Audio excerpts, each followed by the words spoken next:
Assalomu alaykum hurmatli yurtdoshlar, mahalladoshlar. Mana e, havoga qaramasdan ichim qizib ketdi. To'g'risida bir oila rosa qiynalgan ekan. Suv olishiga ham hamsa xalqdan, qo'shnilardan gap eshitib suv icharkan, nima bo'lganda ham shu oilaga qo'ldan kelgancha yordam qilinglar.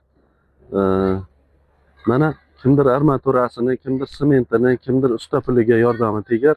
Mana magazinchilarimiz bozorlik qilib berdi. Yana bir insonimiz ustaga, abidga tovuq tandir bilan e, non olib berishdi.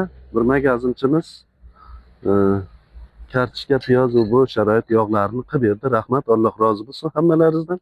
Mana havoni sovug'iga, yomg'irga qaramay ichim qizib chiqdik. Oxiri mana havuzni boshladik, xudo xohlasa. Mana usta buvalarimiz keldi. Mana apalapkalarni, kartalarni olib keldik. Hurmatli yurtdoshlar, mana akaxonlarimiz kovlayapti.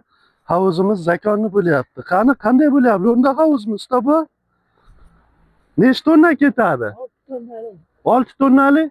Zo'r chiqsin aka. Bir savobda bu. Ha, zo'r chiqsin, dahshat chiqsin. Mana nasib bo'lsa hurmatli yurtdoshlar, 6 tonna suv havuz qilyapmiz. Xudo xolasa zo'r chiqadi degan umiddaman. Aka qanday so'z aka? Yaxshi, qizarib bitganda. Ha, yaxshi dam olyapsizmi? Aka, mana yengam qiynalgan ekan. Siz ayoqda bo'lganingizda suv bo'lardi. Mana yengam qiynalgan ekan, bitta havuzga sizga havuz qilib beryapmiz. Ehson qilganlarga hammaga rahmat. Ehson qilganlarga rahmat. Ilohi omin.